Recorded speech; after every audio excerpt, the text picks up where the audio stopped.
Vietnam War had many sounds: gunfire echoing through rice paddies, the distant rumble of artillery, the cries of soldiers in the jungle. But above them all, one sound came to define an entire generation of war: the deep, rhythmic thump of the Huey helicopter. To many, that sound meant salvation. To others, it meant the battle had just begun.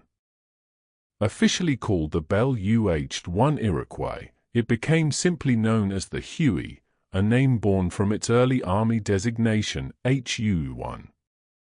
It would go on to become the most recognizable helicopter in history. Before Vietnam, the helicopter was still a novelty in combat, used sparingly in Korea for medical evacuation and observation. But the dense jungles of Southeast Asia demanded something new, a machine that could move men and supplies anywhere, at any time. Bell Helicopter's engineers answered that call in the mid-1950s.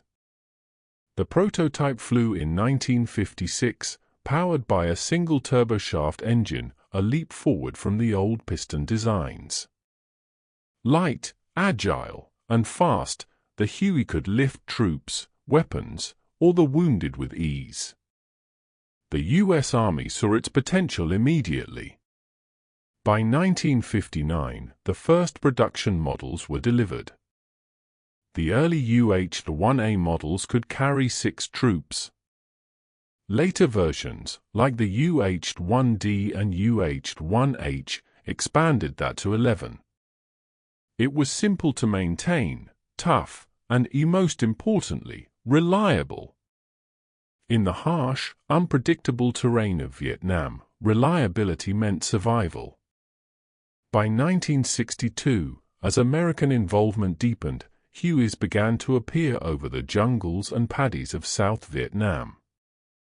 To soldiers on the ground, they were angels in the sky, bringing reinforcements, ammunition, or a ticket home if you were wounded.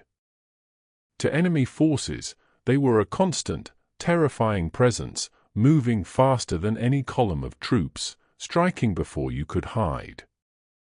And so, the Huey became not just a machine, but a symbol.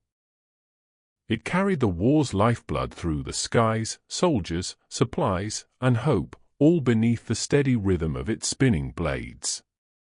The war had found its heartbeat. And it sounded like this.